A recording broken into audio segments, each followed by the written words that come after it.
Cuando se piensa en una crisis, se cree que esta afecta a todo el mundo porque vivimos en la era de la globalización y que esto es algo nuevo en la historia de la humanidad.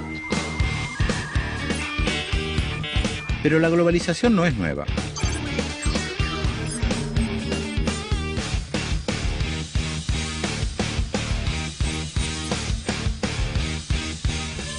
Los invito a ver una serie de documentales que nos permitirán comprender cómo el capitalismo ya hace tiempo que ha vinculado a casi todos los rincones del planeta.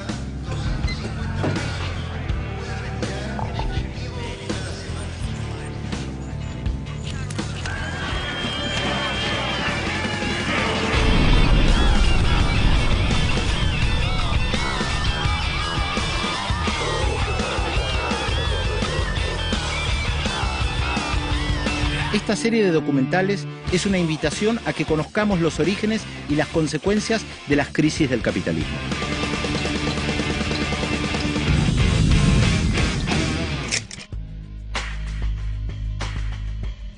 Hoy vamos a ver la segunda parte del documental El Cerco. En el capítulo anterior vimos cómo las ideas neoliberales, que en un primer momento eran minoritarias y marginales, pasaron a ser hegemónicas en el pensamiento económico y mediático. El rol de los medios de comunicación fue fundamental para que estas ideas minoritarias se convirtieran en hegemónicas. Algunas palabras, algunos hechos claves fueron subrayados por el pensamiento económico neoliberal. Una palabra clave fue la del crecimiento. Los economistas neoliberales aseguraban que si América Latina, por ejemplo, recibía muchas inversiones, iba a haber un gran crecimiento que no iba a verse reflejado solamente para una pequeña parte de la población. El crecimiento iba a ir en beneficio de las inmensas mayorías. A esto se lo llamó vulgarmente la teoría del derrame. Se iba a llenar un vaso de agua, una copa, esta iba a derramar hacia todos sus costados y todo redundaría en beneficio de toda la población. Claro que esto no fue así. El vaso se llenó, sin lugar a dudas. Algunos países crecieron, pero también creció el poder económico concentrado. Uno de los efectos centrales de las políticas neoliberales fue el achicamiento del Estado. En América Latina, en algunos países en particular, había estados muy fuertes, pero esto implicaba también que millones de personas trabajaban para el Estado. En esta ola privatizadora que llegó a América Latina en la década del 90, millones de personas perdieron su lugar de trabajo y quedaron completamente al margen de la sociedad. Pasaron a ser desocupados, pasaron a vivir de la economía informal. Lo que vamos a ver en este capítulo, hoy, en esta segunda parte del Cerco, es una crítica al pensamiento neoliberal, pero no solamente una crítica desde la actualidad, desde la consecuencia de lo que esto provocó, especialmente en América Latina. Lo que vamos a ver es una crítica al pensamiento en sí mismo. Esto es, se va a desmantelar ese pensamiento que se planteó como una verdad absoluta. Los invito a ver la segunda parte del Cerco.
Historiquement, le libéralisme représente un progrès.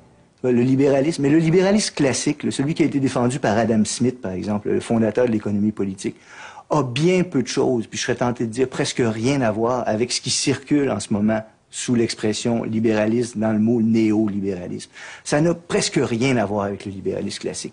Alors, tu vois, historiquement, le libéralisme, ça a été un progrès. Ça a été un progrès dans la mesure où ça a été une manière de contester l'absolutisme royal, puis de rendre des droits à l'individu. Au nombre de ces droits-là, dans le libéralisme classique, celui de Locke, celui d'Adam Smith ensuite, on a reconnu le droit à la propriété. C'est vrai, le droit à la propriété privée. Ça a été un progrès. Mais il n'est pas absurde de penser que même l'anarchisme est un enfant du libéralisme. Le libéralisme avait quelque chose de radical dans ses premières formulations. Et les penseurs actuels qui se réclament du libéralisme feraient dresser les cheveux sur la tête à Adam Smith s'il pourrait revenir, parce qu'il reconnaîtrait à peu près rien de ce qu'il a défendu dans ce qui circule actuellement sous ce nom-là. Alors prenons justement le cas de la propriété privée.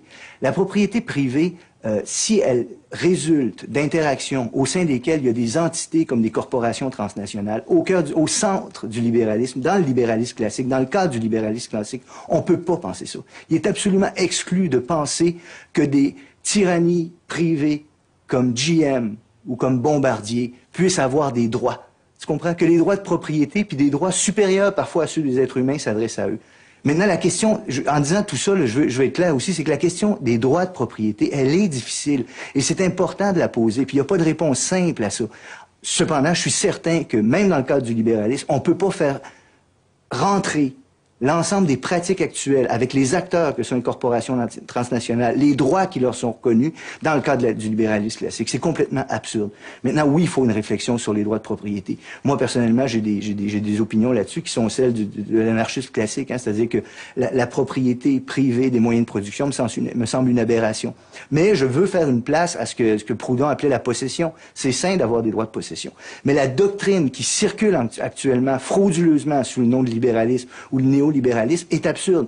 Supposons que dans un monde, dans le monde dans lequel nous vivons, quelqu'un puisse s'approprier par les moyens qu'on reconnaît habituellement pour s'approprier des droits de propriété sur quoi que ce soit. Supposons qu'on réussisse à s'approprier, que je réussisse à m'approprier par des moyens jugés légaux, des éléments essentiels à ta vie, à sa vie et à sa vie, ou à la vie de l'ensemble des gens. Ces gens-là, vous pourriez mourir ou vous vendre à moi. Une telle société devrait être reconnue comme juste par le néolibéralisme actuel. C'est absurde. On voit tout de suite que c'est aberrant. Donc, on ne peut pas répondre à ces questions-là dans les termes aussi simplistes que le monde actuel nous invite à y répondre. Mais la question reste difficile. Et encore une fois, moi, mon choix, c'est de penser qu'on ne peut pas posséder privément un moyen de production, mais les droits de possession, c'est-à-dire des choses dont on a l'usage, sont sains. Voilà. The term neoliberalism is a very curious one. First of all, it's not liberal by any means, as we've discussed, and it's not new. It was neoliberal policies, or something rather like them, that created the Third World. If you go back to, say, the 18th century, the centers of the world economy were China, India, mostly. And it changed. The differences between the rich and the poor were not very great, nowhere near like today. Europe grew and developed. First England and the United States, Germany, Italy, and so on. They developed by radically violating what are now called neoliberal principles, strong states, direct intervention in the economy, and so on. India and later China were devastated, and the same is true of what we now call the Third World. How? By forced imposition of market principles. And this is furthermore well known. So if you read serious economic historians, Paul Bayroche, for example, he simply points out protectionism and state intervention created the rich and developed societies. He doesn't call it neoliberalism, but forced liberalization pretty much created the Third World. And furthermore, this is understood in the 18th century. So take, say, Adam Smith, who everyone reveres but no one reads. If you read Adam Smith, he's intelligent person. Everyone knows the phrase invisible hand. Very few people pay attention to where it came from. He uses it once in his book Wealth of Nations, so it's not hard to find. If you look at it, it's a critique of what we call neoliberalism. What he pointed out, he was interested in England. He said, well, he said, in England, suppose that the merchants and manufacturers who own the country and decide the policy, suppose that they decided to invest abroad and import from abroad because it was more profitable. He said, well, it'd be profitable for them, but it'd be harmful to England. He said, however, for various reasons, their attachment to their home country, safety, whatever, they individually will decide not to do it. So therefore, as if by an invisible hand, England will be saved from the ravages of what we call neoliberalism. Well, his intuition was right. The argument was wrong. David Ricardo, the other leading economist, said pretty much the same thing. He recognized that, take his example, Portugal and England, standard example.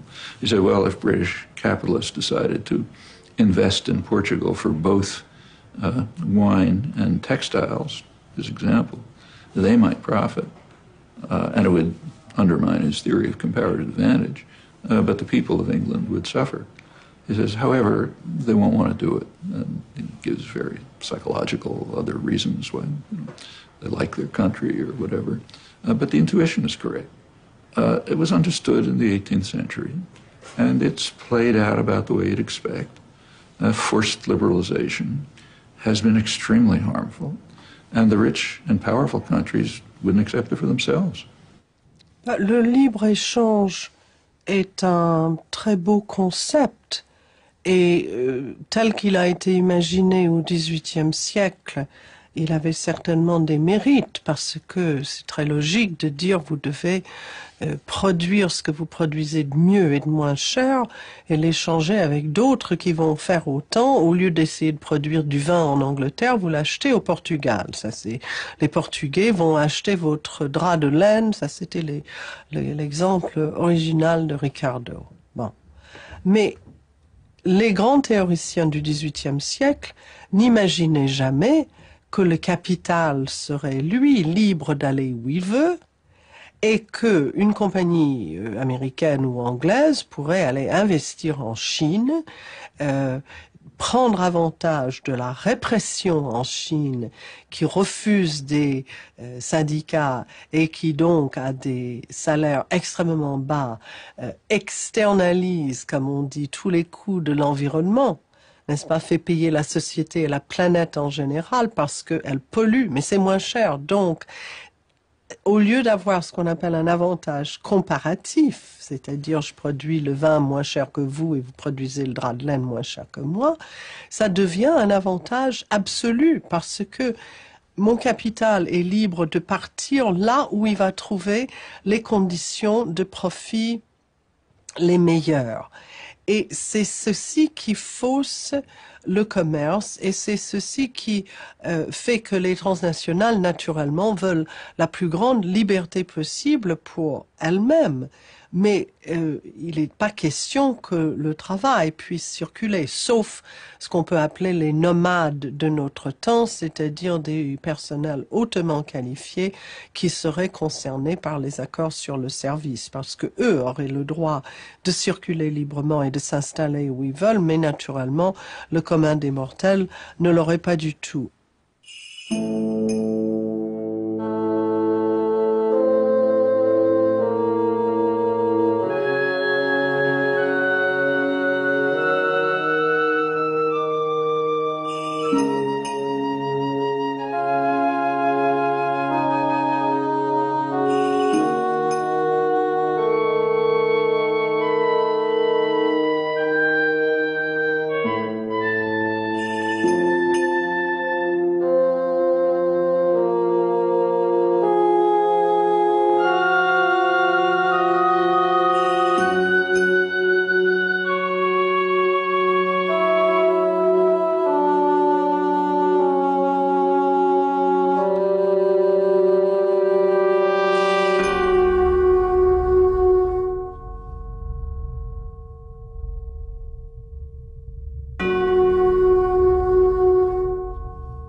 La théorie des avantages comparatifs, c'est une théorie de la spécialisation internationale et c'est une théorie qui effectivement dit que les nations doivent se spécialiser selon leurs avantages comparatifs. Donc c'est une théorie qui est purement statique, c'est-à-dire qu'on considère une boîte, on arrange les pions dans une boîte, mais on se demande pas pourquoi la forme de la boîte, est-ce que la forme va évoluer, est-ce que le fait d'arranger les pions change la forme de la boîte? Non, c'est une théorie purement de l'instant.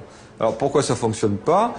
Parce que le commerce international, c'est pas de l'échange désintéressé qui fait que c'est les gentils indigènes qui commercent avec les gentils conquistadors. Ça s'est pas passé comme ça se passe jamais comme ça. C'est des conquistadors qui arrivent et qui tuent tout le monde. Et puis après, après le commerce arrive comme une deuxième étape de pacification. Mais d'abord, dans le commerce international, qui est la matrice du commerce, hein, le commerce, c'est pas ça aussi c'est une idée reçue, c'est pas le village qui échange, ensuite c'est la ville qui échange, ensuite c'est la région, ensuite c'est la nation, ensuite c'est les nations qui échangent entre eux. Non, ça s'est jamais passé comme ça. Ça s'est passé exactement à l'inverse. C'est-à-dire que c'est d'abord le commerce international qui suit les militaires, qui suit la prédation, et ensuite il y a un phénomène de pacification vers l'intérieur.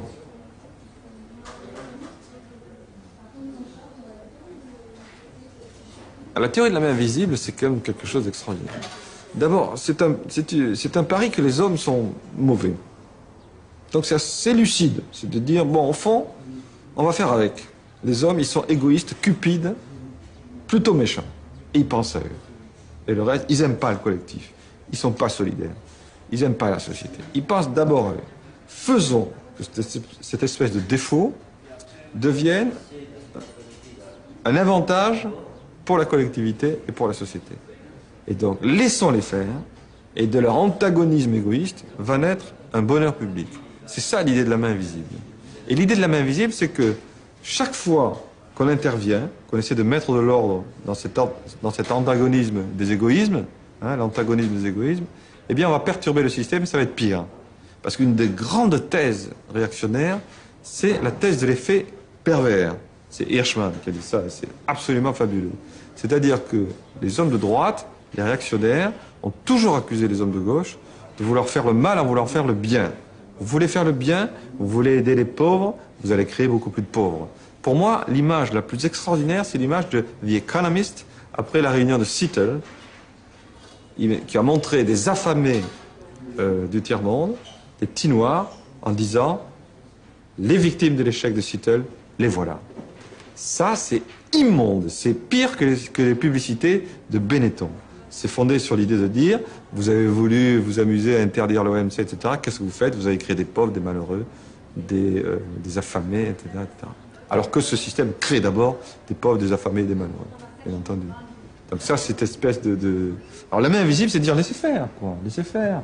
Vous n'y pouvez rien. L'homme est méchant. Il est mauvais. Donc ce qui peut arrêter la méchanceté de l'homme, c'est de la méchanceté d'un autre homme. Hein? Donc mettez deux méchants ensemble, et bien ils s'équilibreront et laissez faire, et tout ira bien. Les économistes étudient la main invisible depuis 1776. Hein? Depuis, donc ça va faire quand même un petit paquet de temps qu'ils étudient ce problème. Pour que ça fonctionne, il faudrait que les hommes soient séparés, autonomes, qu'il n'y ait pas de relation, qu'il n'y ait pas de collectif, qu'il n'ait que leur propre rationalité, séparée de celle des autres, individuelle. Il faut que ce soit un individualisme absolu. Première condition. Deuxième condition, il faudrait qu'il y ait une information parfaite. C'est-à-dire qu'on sache tout ce qui va se produire, tout ce qui, dans les siècles des siècles, jusqu'à... deuxième condition...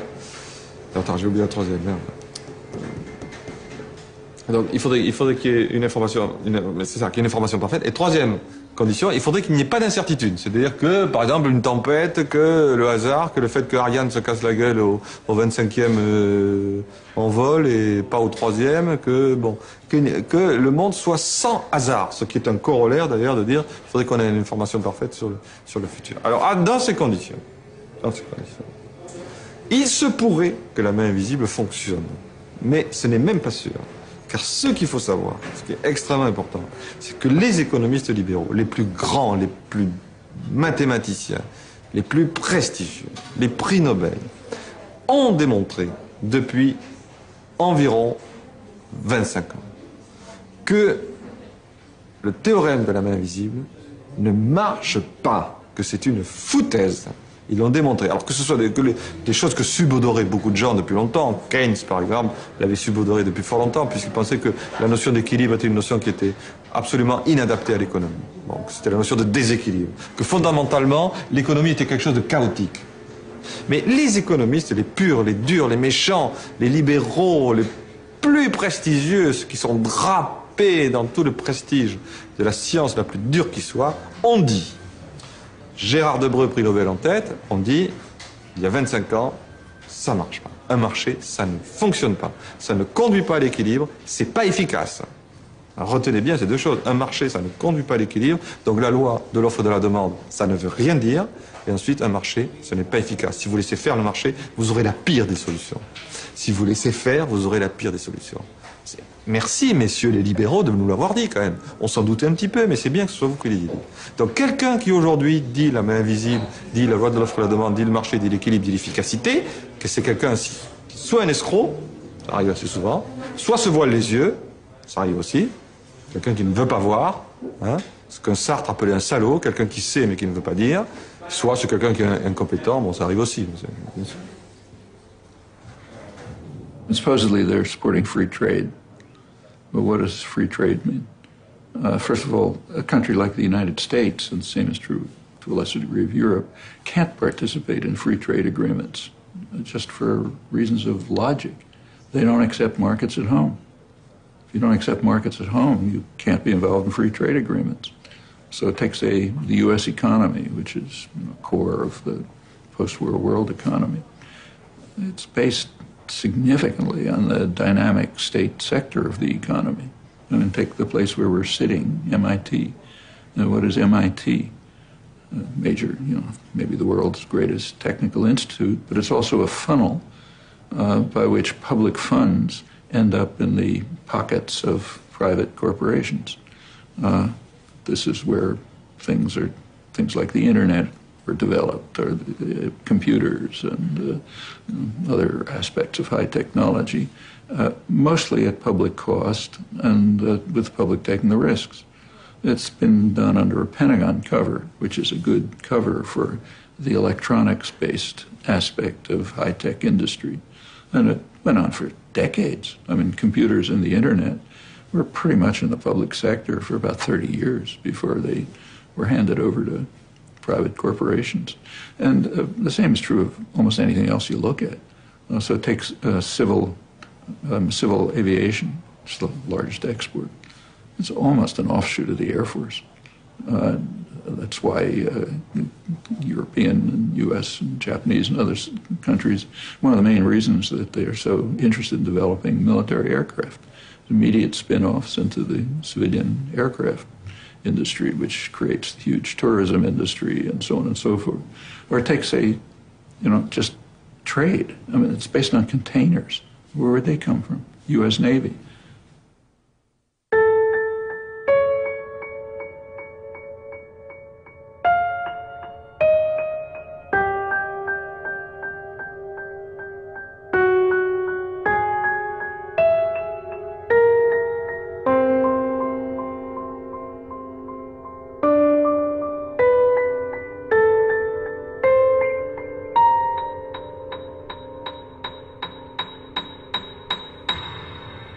Tous les classiques qui étaient Adam Smith, David Ricardo, Karl Marx, John Stuart Mill, Malthus plus ou moins, tous les classiques de la création de la pensée économique intégraient une pensée sociale. C'était plus des philosophes sociaux que des économistes purs, comme on dirait aujourd'hui.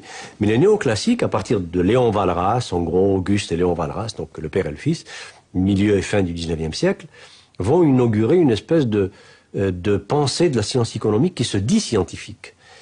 Alors, se disant scientifique, elle se dispense de toute pensée morale ou philosophique. Donc, elle se vide de tout le souci qu'avaient les classiques jusqu'à Karl Marx, qui était le souci suivant: qui fait de l'argent? Pourquoi fait-il de l'argent? A-t-il le droit de faire tant d'argent? Et est-ce juste? Est-ce injuste? Est-ce bon pour la communauté? Est-ce mauvais? Donc il y avait une dimension éthique dans la pensée économique. Et cette dimension éthique a été évacuée avec la pensée néoclassique, laquelle pensée néoclassique a ouvert la voie, le chemin à la pensée néolibérale, laquelle pensée néolibérale a ajouté à la pensée néoclassique, en plus de cette espèce de décret scientifique, nous sommes une science, donc nous faisons comme la physique, nous constatons que l'argent va de tel endroit à tel endroit, nous comptons, nous observons, nous classifions, mais nous nous gardons bien de porter un jugement, car la physique, qui est une science, qui est la science des sciences, ne porte pas de jugement. La force de l'économie, c'est qu'elle arrive voilà, comme une vérité d'évidence, comme une neutralité. Quelque chose, c'est un discours qui est neutre, qui ne dit ni le bien ni le mal, qui est scientifique, qui a la neutralité de la science, et donc qui arrive comme des choses normales. Il est évident qu'il est normal qu'il faut faire pression sur les salaires pour qu'il n'y ait pas d'inflation. Il est évident qu'il ne faut pas d'inflation.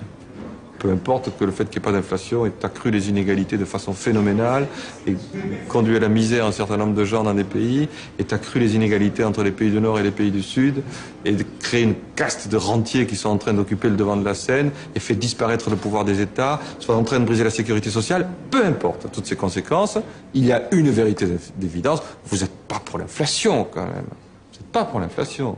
Or, si on regarde la vérité et l'histoire, on voit que les moments rarissimes où le capital a été un petit peu muselé, par exemple pendant les 30 Glorieuses, c'était plutôt des périodes inflationnistes où effectivement la part des salaires pouvait augmenter parce que les gens qui empruntaient pour construire leur maison ou des choses comme ça, eh bien, grâce à l'inflation, arrivaient à éponger rapidement leurs dettes. Maintenant, c'est une économie inverse, c'est une économie de rentiers. Alors, on pourrait dire plutôt, voilà, voulez-vous que ce soit les rentiers qui dirigent le monde ? On préfère dire, vous êtes contre l'inflation, bien sûr. Voilà.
Quand l'idée d'éducation nationale est apparue, en gros, c'est au 18e siècle. Tu vois, au 18e siècle, dans la foulée de la Révolution française puis des États-nations en Europe, est apparue l'idée que un espace démocratique public va supposer des gens informés de ce qui se passe dans le monde et va supposer des gens qui ont été habilités à réfléchir, à discuter, à prendre part à des discussions politiques. Il y avait deux institutions fondamentales pour assurer ça. Il y avait deux lieux là, par lesquels on va assurer que les gens soient capables de devenir, on employait le mot citoyen à l'époque pour désigner ça. C'était l'éducation, qui a donc comme fonction, pas la seule, mais une de ses fonctions importantes, c'est de former des citoyens, c'est de préparer des citoyens. De l'autre côté, les médias. On reviendra sur les médias peut-être plus tard dans la discussion, mais autour de l'éducation, c'est vrai qu'une des missions en droit, ça veut pas dire que dans les faits, ça a été bien joué, là. Ça veut pas dire que ça a été réalisé correctement non plus. Mais en droit, une des missions de l'éducation, c'était de former des citoyens. C'est-à-dire d'habiliter des gens à être capables de prendre part à des débats politiques en étant informés, puis en étant capables de penser aux questions politiques au-delà de leurs intérêts particuliers. C'était ça la chose importante. Pas de penser aux questions politiques, pas intervenir dans un débat économique, socio-politique du point de vue de mes intérêts égoïstes. Être capable d'en parler du point de vue du bien commun, du point de vue de l'intérêt collectif. L'éducation visait à former ça. Or, dans les transformations liées à ce qu'on appelle faussement, selon moi, le néolibéralisme depuis une trentaine d'années, on a vu que les institutions dominantes se sont rendues compte que c'était un enjeu important d'éducation, qu'il était important de se l'approprier. On peut se demander si, est-ce que c'est vrai ce que je suis en train de dire? Est-ce qu'ils pénètrent le monde de l'éducation? Alors, je pense que quiconque regarde le dossier se rend compte que c'est vrai. Du primaire jusqu'à l'université, ça varie selon les pays. C'est pas la même chose aux États-Unis, au Canada anglais, au Québec ou en France. Ça dépend de l'histoire de chacun des systèmes, ça dépend comment il s'est développé. Mais on voit une pénétration massive des corporations, des entreprises, du monde de l'industrie privée dans le système d'éducation. Pourquoi ils font ça? Pourquoi ils le font? Mais les réponses sont assez simples. C'est-à-dire que, d'abord, c'est un marché, l'éducation. C'est extrêmement rentable. Alors, il est intéressant de s'approprier ce pan-là de l'activité sociale et économique parce que c'est rentable. Ensuite, ça permet de s'approprier du cerveau des enfants. On peut le dire aussi brutalement que ça. Éduquer, c'est s'emparer du cerveau des gens. Alors, c'est une chose extrêmement cruciale, hein, extrêmement grave que de pouvoir s'emparer du cerveau des enfants. Ça demande une forte justification, et je suis pas sûr qu'on puisse en donner une simplement, une justification à ce fait-là. Mais quand les entreprises pénètrent le monde de l'éducation, ils visent à s'approprier du cerveau des enfants. C'est-à-dire, ils visent à transformer les sujets qui sont là. Et là, à partir de ce moment-là, on voit dévier de la formation vers la citoyenneté, du sens du bien commun. La formation, on la voit dévier vers les intérêts des entreprises privées qui s'approprient le monde de l'éducation. C'est pas la même chose quand on pense le monde du point de vue de la culture, du point de vue du savoir, en extériorité, que quand on le pense du point de vue de ce que nous donne telle ou telle entreprise. Tu comprends? Et donc, ce deuxième élément-là est toujours présent. Donc, appropriation de marché, appropriation du cerveau des enfants, et ensuite préparation de la main-d'œuvre. C'est-à-dire que l'éducation va aussi de plus en plus, dans la perspective que je suis en train de décrire, perdre ces autres fonctions de préparation à la vie civique, d'ouverture vers le monde, de pur plaisir de compréhension puis de connaissance désintéressée, pour s'orienter vers l'asservissement au marché, c'est-à-dire la préparation de l'ensemble des sujets qui sont éduqués pour des fonctions économiques. L'éducation deviendra le prélude à la vie marchande, le prélude à l'emploi. Ça aussi, c'est extrêmement troublant. Puis on a vu ça depuis une vingtaine d'années, effectivement, oui, des transformations semblables, avec des résistances, hein, c'est important de le dire. De la même manière que ce phénomène-là se produit, en même temps se produisent des résistances, et c'est tant mieux. Channel One, c'est une compagnie donc américaine, maintenant cotée en bourse, et qui a lancé ce projet qui consiste à aller voir les écoles, qui évidemment manquent d'argent, et leur dire, on va vous proposer du matériel, parce que vous en avez plus, on va vous fournir des télévisions, des magnétoscopes. En échange de quoi, vous allez passer pendant X minutes, je pense que c'est 20 minutes par jour, des émissions à portée pédagogique que nous préparons. Alors, c'est des émissions qui, par exemple, peuvent expliquer l'actualité aux enfants. Alors, l'intérêt, évidemment, d'une chose comme celle-là, c'est qu'on s'adresse à une clientèle captive. Pendant X minutes par jour, donc, les émissions sont proposées. Et vous devinez qu'à travers ces émissions-là, il y a des publicités qui sont passées. Alors, on va mettre quelques minutes de publicité qui permettent à des annonceurs de s'adresser dans un contexte, dans un climat extrêmement privilégié à cette clientèle captive. Alors ça marche très fort en ce moment aux États-Unis. Chez nous, on a tenté de l'implanter. La compagnie s'appelait Athéna au Canada qui a tenté d'implanter ça. Ils ont fait des efforts soutenus pendant quelques années et largement les gens ont refusé ici. Les commissions scolaires ont refusé. Il faut dire qu'on n'est pas dans l'état de financement des services publics qu'on trouve aux États-Unis. Mais ça représente un autre des assauts contre l'éducation qui est mené en ce moment. Et ça prend toutes sortes de formes, encore une fois, selon les pays, les régions. La compagnie Mobile présente des programmes sur l'énergie. Alors, vous allez apprendre la protection de l'environnement avec Mobile, comme vous allez pouvoir apprendre la nutrition avec NutraSweet. Je ne l'invente pas, mais NutraSweet a un programme pour apprendre la nutrition aux enfants, comme vous allez apprendre les vertus de l'ALENA avec une GM, comme vous allez apprendre la protection des forêts ou de l'environnement avec des compagnies qui sont principalement responsables de la déforestation. Donc, ultimement, ce modèle-là se répercute du primaire jusqu'à l'université. Ce qui fait que, ultimement, on pourrait avoir je le dis à moitié en blague, là, mais des départements d'écologie dans les universités qui vont être des endroits où on va justifier la pollution. Et c'est ça qui est troublant. C'est la perte de sens de certaines activités intellectuelles puis humaines que ça entraîne. Plus nous croyons devenir efficaces économiquement, il faut dire plus exactement financièrement, parce qu'on confond l'économie et la finance, hein, c'est multiplier l'argent. Donc plus on devient efficace dans la multiplication de l'argent, plus on perd du sens.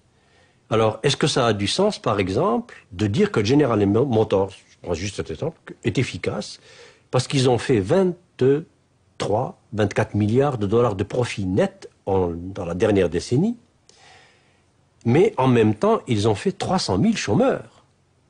Alors, est-ce que ça a du sens? D'un côté, on dit General Motors est efficace, mais que veut dire cette efficacité? On dit, par exemple, l'économie américaine plus efficace. Bon. Et le plus efficace en indicateur financier, en indicateur de rendement sur capital investi, etc. Mais jamais les États-Unis n'ont eu autant de gens qui vivent au-dessous du seuil de pauvreté à l'américaine, bien sûr.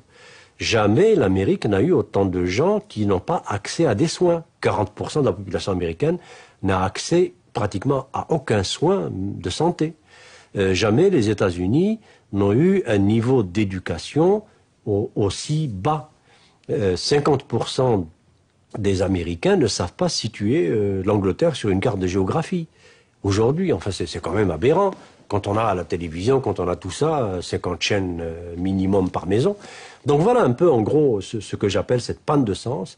Nous devenons de plus en plus efficaces matériellement, économiquement, financièrement, mais écologiquement, socialement, politiquement, humainement, nous perdons de plus en plus de valeur et de qualité de vie. Voilà cette panne de sens.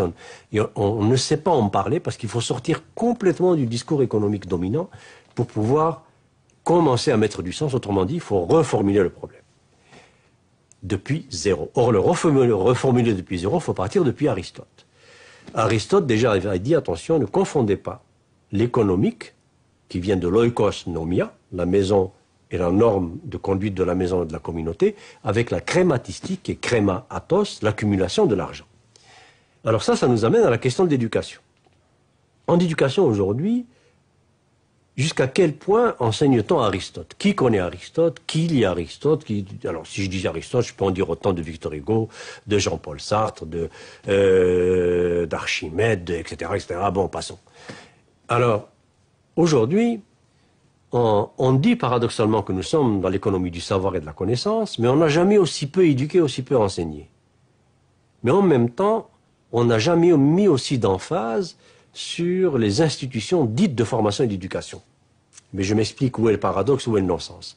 Le paradoxe et le non-sens sont dans le fait que, à peu près partout dans le monde, et particulièrement en Amérique du Nord, on est en train de transformer l'institution d'éducation en institution de reproduction de serviteurs du système. Autrement dit, d'espèces de bipèdes pensants qui n'ont pas d'autres soucis, qui ne doivent plus avoir d'autres soucis que de maintenir ce marché libre et autorégulé et de maintenir cette mécanique à production et multiplication de l'argent. C'est ce qu'on appelle l'employabilité, c'est ce qu'on appelle former des employables, c'est ce qu'on appelle réformer l'éducation depuis le primaire jusqu'à l'universitaire pour former des gens qui trouvent leur place sur le marché du travail. Or ça, c'est horrible. Est-ce qu'aujourd'hui un Victor Hugo serait employable? Est-ce qu'aujourd'hui un Socrate serait employable? Est-ce qu'aujourd'hui un Paul Verlaine, un Rimbaud serait employable? Non. Donc il n'y en aurait pas. Mais que serait l'humanité sans Socrate, sans Aristote, sans Rimbaud, sans Verlaine, sans Victor Hugo? Que serait l'humanité sans ces gens-là? Nous serions des animaux. Alors aujourd'hui, sous prétexte que ce n'est pas employable, que le marché n'en veut pas, eh bien, on ne forme plus de poètes, on ne forme plus de gens de littérature, on ne forme plus de gens de mathématiques pures, on ne forme plus de gens de physique théorique, on ne forme que ce que l'industrie, l'entreprise financière veut pour alimenter la machine à multiplier l'argent. Alors, qu'est-ce que c'est ces employables? Ce sont ceux que je vois moi-même dans les universités dans lesquelles j'enseigne, à travers le monde, c'est-à-dire qu'au niveau le plus élevé, deuxième, troisième cycle, maîtrise, doctorat, c'est ce que j'appelle les technocrates, c'est-à-dire des gens des technocrates analysants, qui sont formés à analyser des problèmes, problem solving, et on leur fait croire qu'ils sont intelligents parce qu'ils font du problem solving. Alors que l'intelligence, ce n'est pas le problem solving. L'intelligence, c'est la formulation des problèmes. Celui qui est intelligent, c'est celui qui formule le problème, qui le met en énoncé, qui le met en termes de liens et de combinaisons, qui appelle une question. C'est celui-là qui est intelligent. Celui qui se penche sur un problème déjà formulé pour trouver l'équation ou la formule qui donne la solution, c'est pas lui qui est intelligent. Or, c'est ça qu'on nous fait croire. Donc, des technocrates analysants, c'est des gens qui maîtrisent des techniques d'analyse et de calcul et qui confondent penser, réfléchir avec analyser et calculer. Et ils prennent des décisions sans état d'âme, du genre licencier 60 000 personnes en un jour, doubler son salaire de millions de salaires et dire « je souffre en plus ». Je prends des décisions difficiles. Mais ça, c'est des non-humains. Quelqu'un qui prend des décisions sans état d'âme et qui le dit, c'était quelqu'un qui est en train de dire « je ne suis pas un être humain ». Alors de quel droit le laissons-nous prendre des décisions qui touchent à des êtres humains? Puisque lui dit « je n'ai pas d'état d'âme, donc je n'ai pas d'âme, donc je ne suis pas un être humain ». Alors, voilà les technocrates que nous formons au haut niveau. Au niveau intermédiaire, c'est ce que j'appelle les techniciens producteurs. Ces techniciens producteurs, c'est des serviteurs de machines, des servants de machines.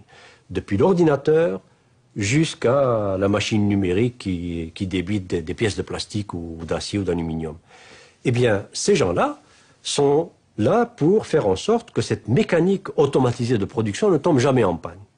Et tout ce qu'on leur demande comme connaissance, c'est la logique de la machine ou de la série de machines dont ils ont la garde. C'est tout.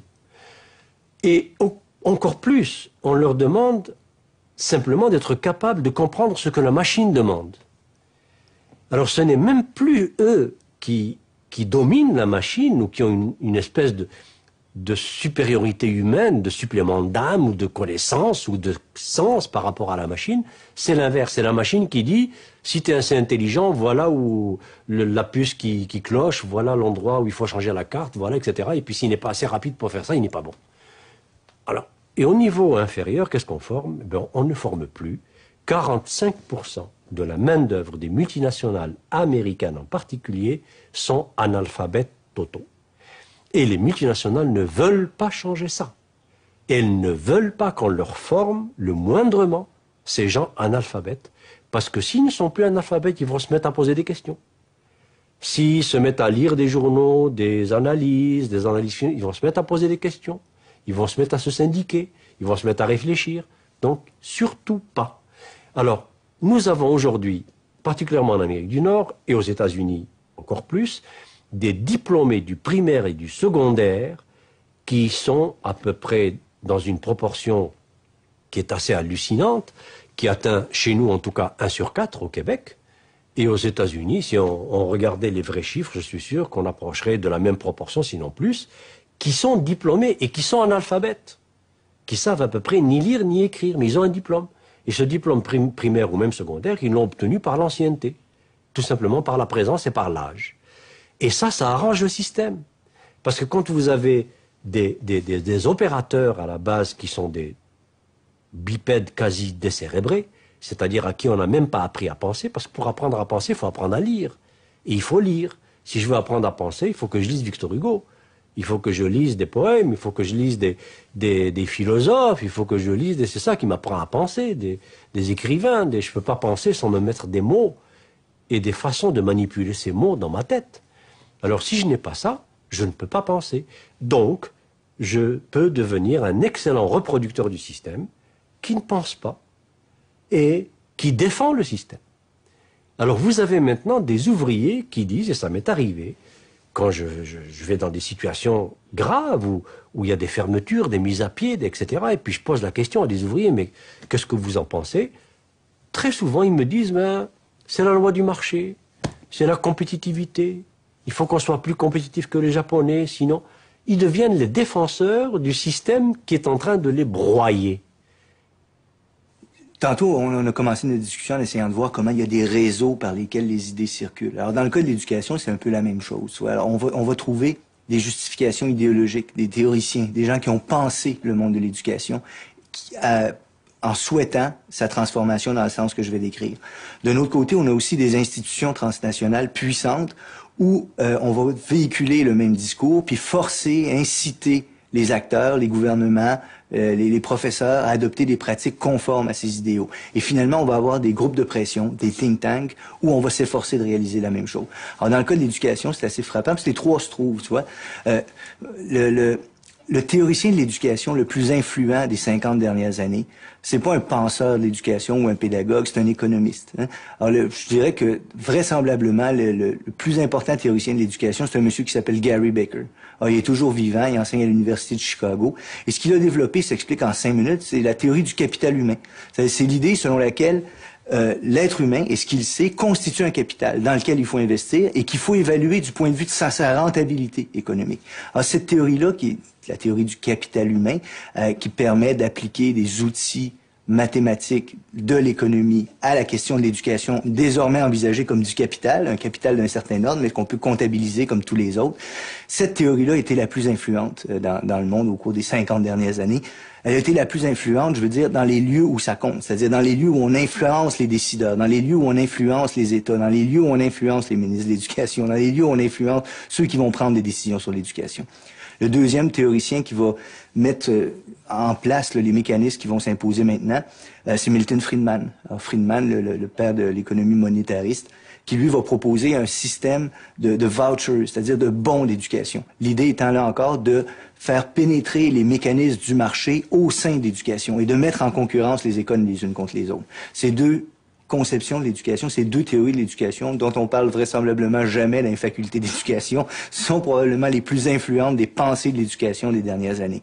Et c'est elles qui vont circuler ensuite au Fonds monétaire international, au sein de l'OCDE, au sein de la Banque mondiale. On va analyser les systèmes d'éducation nationaux du point de vue de ces outils-là, en faisant des recommandations allant dans le sens de ces outils-là.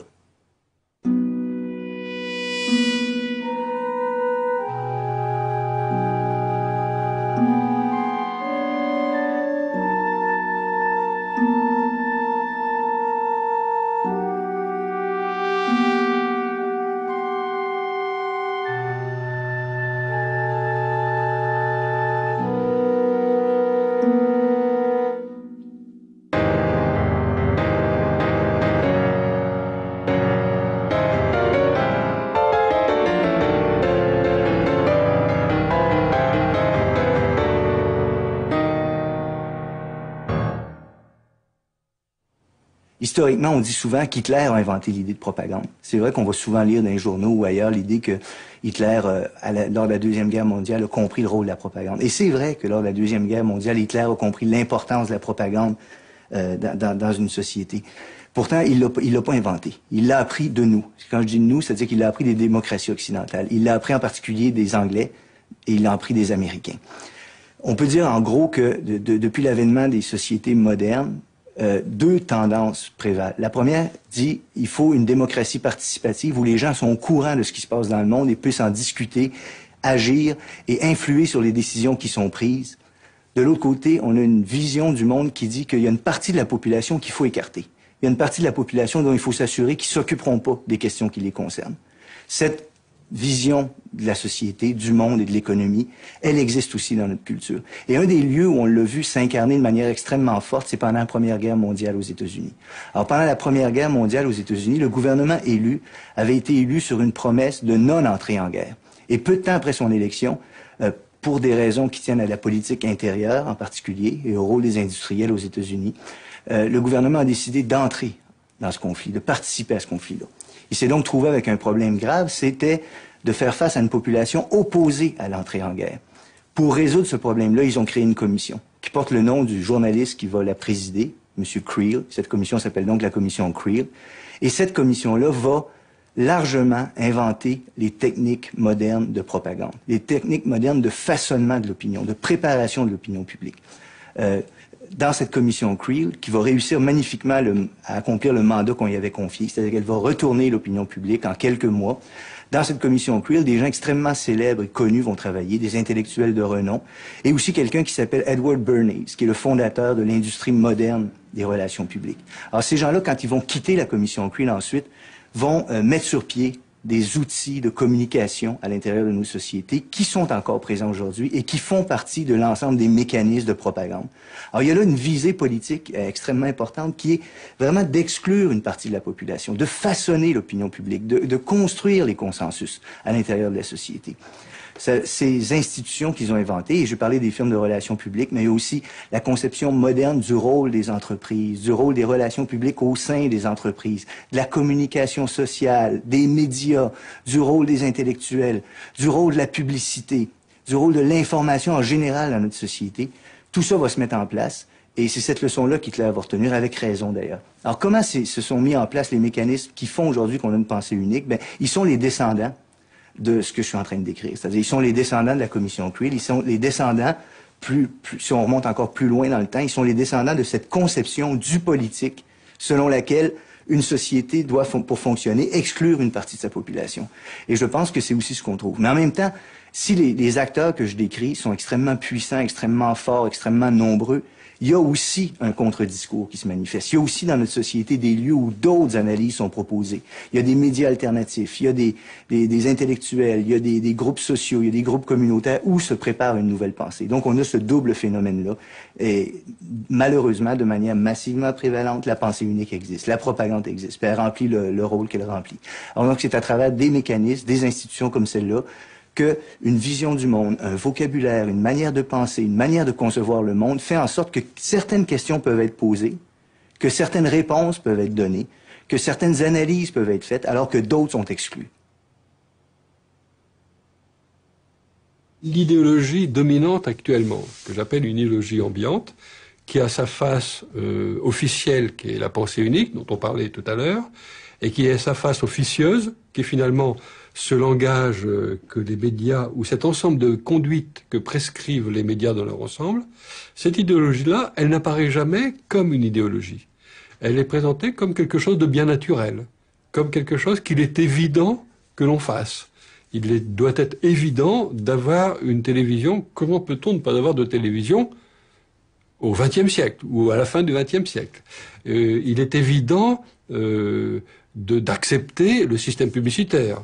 Vous n'allez quand même plus, en 2000 et des poussières, mettre en cause le système publicitaire, etc. Vous voyez, c'est-à-dire que tout ce qui est idéologique, tout ce qui est choix que le système a organisé et sur lesquels on ne nous a pas demandé notre avis, nous est présenté comme des évidences, comme des choses qui vont de soi et que l'on n'a pas même à discuter.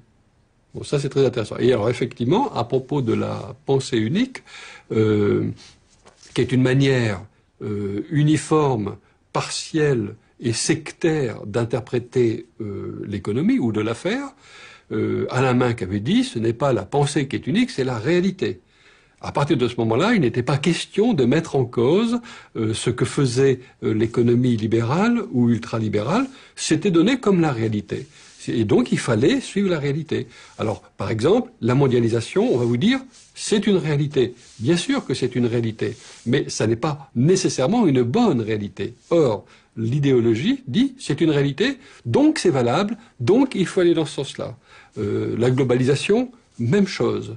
La privatisation, même chose. Ça se fait, donc ça doit se faire. Donc il fallait le faire, etc., etc. Donc on présente sous forme de fait accompli les choses qu'il faut faire accepter par les gens, au lieu de leur demander s'ils sont d'accord ou pas. Bon. Alors naturellement, ça rejoint ce que je disais dans mon livre sur le sophisme de l'inéluctable. La plupart des politiciens couvrent leurs actions, leurs choix, car ce sont des choix et des décisions, sous l'espèce de l'inéluctable. On ne pouvait pas faire autrement. C'était écrit. Les Américains font ceci. Or, tout le monde sait qu'en France, il se produit toujours ce qui se produisait 10 ans avant aux États-Unis, donc il fallait le faire en France. La société Renault a fermé une usine en Belgique. Bon. Pour, naturellement, restructurer et créer ailleurs d'autres usines qui faisaient le même travail, mais avec des gens qui étaient payés moins cher. C'était donc le fruit d'un calcul économique. Bon. Sur la fermeture de cette usine, le chef de l'État français a déclaré la chose suivante. La fermeture des usines, c'est aussi hélas la vie. Les arbres naissent, vivent et meurent, les plantes, les animaux, les hommes et les entreprises aussi. Alors ça, c'est un bon exemple, effectivement, de naturalisation de ce qui se passe, qui est en fait une dépolitisation. Donc les gens sont donc obligés d'accepter comme étant naturel, comme étant indépendant de la volonté des politiques, un certain nombre de décisions qui, en fait, sont dépendantes. Voilà. C'est comme ça qu'on manipule, finalement, le citoyen et qu'on le dissuade de croire en son propre vote, à la limite. Aujourd'hui, le fonctionnement même des médias permet la création de la vérité. Évidemment, la vérité ne peut apparaître que de la confrontation, disons de la vérification d'une version qui est donnée, avec recoupée par un certain nombre de témoins. On sait à quel point, d'ailleurs, c'est difficile d'établir la vérité. On le voit avec les juges d'instruction, on le voit avec les scientifiques qui analysent, qui essaient de découvrir la vérité. C'est difficile. Mais aujourd'hui, dans le fonctionnement des médias, il suffit qu'à propos d'un événement, si vous voulez, tous les médias disent la même chose, la presse écrite, la radio, la télévision disent la même chose, pour que cette chose qu'ils disent, eh bien, c'est riche en vérité, même si c'est faux. On l'a vu pendant la guerre du Golfe, on l'a vu au cours de méga événements récents. Et donc, par conséquent, c'est établir cette espèce d'équation qui est fausse, bien sûr, que la répétition vaut démonstration. Et je relisais dernièrement Le meilleur des mondes, vous savez, Brave New World d'Aldous Huxley. J'ai retrouvé une phrase à un moment à propos de l'hypnopédie, vous savez, cette espèce d'hypnose par l'écoute que l'on fait faire aux petits-enfants quand ils naissent, pour les persuader d'être heureux d'être ce qu'ils sont. Et l'un des gestionnaires, des directeurs du centre de conditionnement, c'est comme ça ce qu'on appelle le centre de conditionnement, dit cette phrase, il dit « 64 000 répétitions valent la vérité ». Eh bien, nous sommes maintenant dans le monde d'Huxley.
En esta segunda parte del documental El Cerco, acabamos de ver una serie de cuestionamientos a las políticas neoliberales. Obviamente, este no es solamente un debate teórico entre aquellos que estaban a favor de las políticas neoliberales y aquellos que estaban en contra de las políticas neoliberales. Por supuesto, tiene que ver con un debate histórico respecto al desarrollo del capitalismo y por qué de la existencia de países centrales y países periféricos o países subdesarrollados. Esto tuvo consecuencias políticas y económicas sobre millones de personas. Cuando desde los organismos centrales se planteaba que no se podían aplicar medidas proteccionistas, lo que se estaba haciendo era darle la posibilidad a las empresas de los países centrales de llevar adelante sus negocios en los países periféricos. Pero claro, lo que se planteaba era la venta de un modelo. Se le planteaba a los países del tercer mundo que ellos iban a crecer lo mismo que lo habían crecido los países centrales. Lo que no se estaba diciendo, lo que se estaba ocultando, era que los países centrales crecieron, y esto es un hecho de la historia, en el siglo XIX y en el siglo XX, aplicando justamente medidas proteccionistas. En el próximo y último capítulo del Cerco vamos a ver también cómo la especulación financiera afectó principalmente a los países del tercer mundo.